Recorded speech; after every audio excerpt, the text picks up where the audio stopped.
लहलहाती फसलों से धरती, हर चेहरे पर है मुस्कान, खुशहाल हुआ है अपना किसान, पंजाब किसान। पंजाब सरकार किसानों की बेहतरी के लिए प्रतिबद्ध है। खाद, बीज और बिजली की आपूर्ति से लेकर फसलों का उचित मूल्य सुनिश्चित करने तक हर जरूरी कदम उठाए जा रहे हैं ताकि किसानों को अधिक लाभ मिले।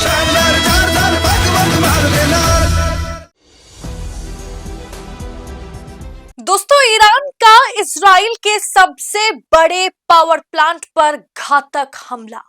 पूरा इजराइल ब्लैकआउट हो गया है। 3000 अमेरिकी सैनिकों को ईरान की मौत वाली धमकी।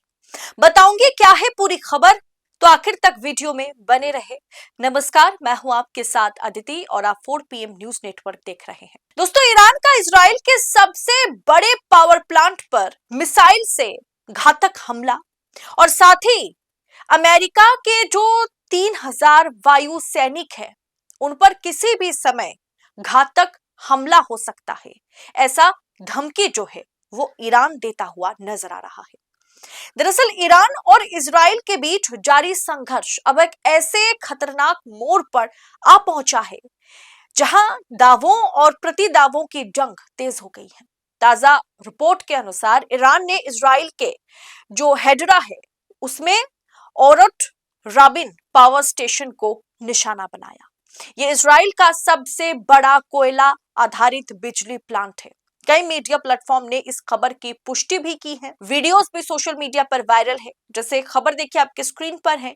Iran targets Israel's biggest power plant. Iran burns Israel's power station. Breaking news, Israel's Orot Rabin station pounded with missiles. Iran targets Israel's largest power plant. दोस्तों, खबरों के मुताबिक ईरान की ओर से दागी गई बैलिस्टिक मिसाइलों का मुख्य लक्ष्य इजराइल का सबसे बड़ा कोयला आधारित बिजली प्लांट ओरोट राबिन था। हेडरा से जो वीडियो सामने आ रहे हैं उनमें आसमान में आग के गोले और प्लांट के आसपास जो है काले धुएं का गुब्बारा देखा जा सकता है। सोशल मीडिया पर जो वीडियोस वायरल है वो एक एक कर मैं आपके सामने रखती हूं।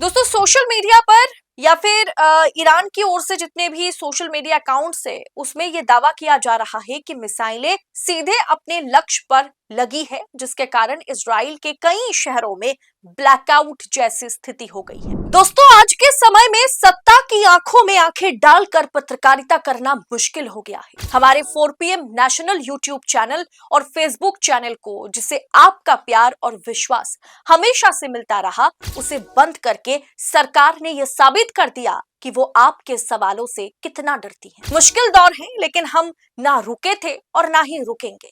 हम सच के लिए हमेशा लड़ते रहेंगे। ऐसे में 4 PM उत्तर प्रदेश यानी 4 PM यूपी को ज्यादा से ज्यादा ज्वाइन करें और स्वतंत्र पत्रकारिता को जिंदा रखने के लिए जितना हो सके उतना हमारा आर्थिक सहयोग करें। आपके सहयोग से ये जंग हम जीत कर रहेंगे। जबकि दोस्तों, इजराइल का कहना है कि हाँ, हमारे देश में ब्लैकआउट जरूर हुआ है, लेकिन उस मतलब इजराइल पर ईरान ने जो बैलिस्टिक मिसाइल से हमला किया है उसके कारण नहीं, कुछ और टेक्निकल फॉल्ट के कारण।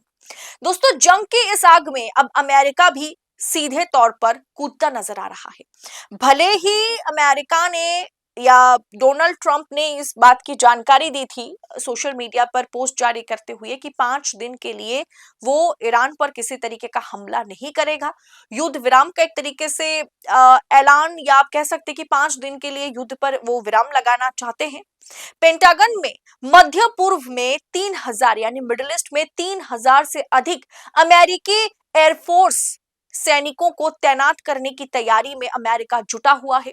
खबर यह भी आई थी कि 5,000 अमेरिकन सोल्जर्स को गल्फ के अलग अलग कंट्रीज में उतार दिया गया है, लेकिन ईरान ने भी झुकने से इनकार कर दिया है। तेहरान ने सीधे शब्दों में चेतावनी दी है, यदि अमेरिका सैनिकों ने मतलब अमेरिकी सोल्जर्स अमेरिका के सैनिकों ने अगर हस्तक्षेप किया तो उन पर ऐसा घातक हमला होगा जिसकी कल्पना वॉशिंगटन ने भी कभी नहीं की होगी। अगर इजराइल का यह पावर स्टेशन वाकई बड़े पैमाने पर क्षतिग्रस्त हुआ है, जैसा ईरान दावा कर रहा है, ईरानी मीडिया दावा कर रहा है, बल्कि इजराइल नहीं कर रहा है। इजराइल के मुताबिक इसके आसपास मिसाइल गिरे हैं और उससे प्लांट को बहुत कुछ क्षति नहीं पहुंचा है। अगर ईरान जो दावा कर रहा है वो अगर सच साबित होता है तो ये उसकी यानी इजराइल की अर्थव्यवस्था और युद्ध लड़ने की क्षमता के लिए एक बहुत बड़ा झटका होगा। फिलहाल पूरा क्षेत्र एक ज्वालामुखी की तरह दहक रहा है और दुनिया एक तीसरे विश्व युद्ध की आशंका से कांप रही है। क्या इजराइल इस हमले का जवाब ईरान के तेल ठिकानों को तबाह करके देगा? और क्या 3,000 अमेरिकी सैनिकों की तैनाती या फिर 3,000 वायुसेना और 2,000 जो अमेरिकी स्थल सेना है, कुल 5,000 सैनिकों की तैनाती इस जंग को और भयावह बना देगी? क्या ईरान ने जो कहा है कि हम चुन चुन करके आपके सैनिकों को मौत के घाट उतारेंगे, मौत वाली धमकी जो ईरान ने दी है वो अगर हकीकत में बदल जाए तो सोचिए क्या होगा। दोस्तों, अमेरिका जहां 5 दिन पहले युद्ध विराम का ऐलान किया था, तब भी युद्ध विराम मतलब एक तरीके से सीज़फायर का वो कोशिश में लगा हुआ है और 5 दिन के लिए वो ईरान पर हमला नहीं करेगा। ये बात ईरान मतलब अमेरिका की ओर से डोनाल्ड ट्रंप पोस्ट करके इस बात का वो ऐलान करते हैं। तब भी मैंने आपको बताया था कि अमेरिकी राष्ट्रपति डोनाल्ड ट्रंप करते कुछ है और उनके पीछे बैक ऑफ द माइंड कुछ और चलता है। वो शायद ट्विटर पर लिखते कुछ है लेकिन वो करते कुछ और है। और जो 5 दिन का युद्ध विराम उनके तरफ से कहा गया था, उसके पीछे की बड़ी रणनीति जो है वो कुछ और सोच रहा था और इसी के चलते वो उस तैयारी में लगा हुआ था कि ईरान को वो डबल जवाब दे सके। वो बैकफुट पर सबको दिखा रहा है, दुनिया को दिखा रहा है कि वो बैकफुट पर आ रहा है, जबकि अमेरिका उससे भी बड़ा घातक हमला ईरान पर करने के बारे में सोच रहे हैं।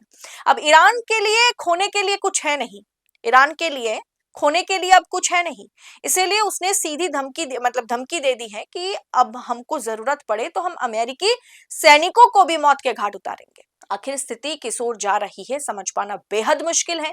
ईरान पूरी तरह से खामेनेई अली लारिजानी की मौत के बाद बेलगाम है। किस खेल को जो मतलब एक तरीके से जिस खेल को अमेरिका और इजराइल ने मिलकर के शुरू किया था उसे खत्म ईरान जरूर करेगा, इसकी कसम ईरान ने खाई है।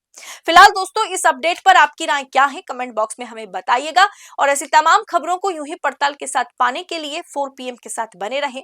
इस रिपोर्ट में फिलहाल इतना ही, जल्द होगी आपसे मुलाकात। बहुत बहुत शुक्रिया आपका। जय हिंद, जय भारत।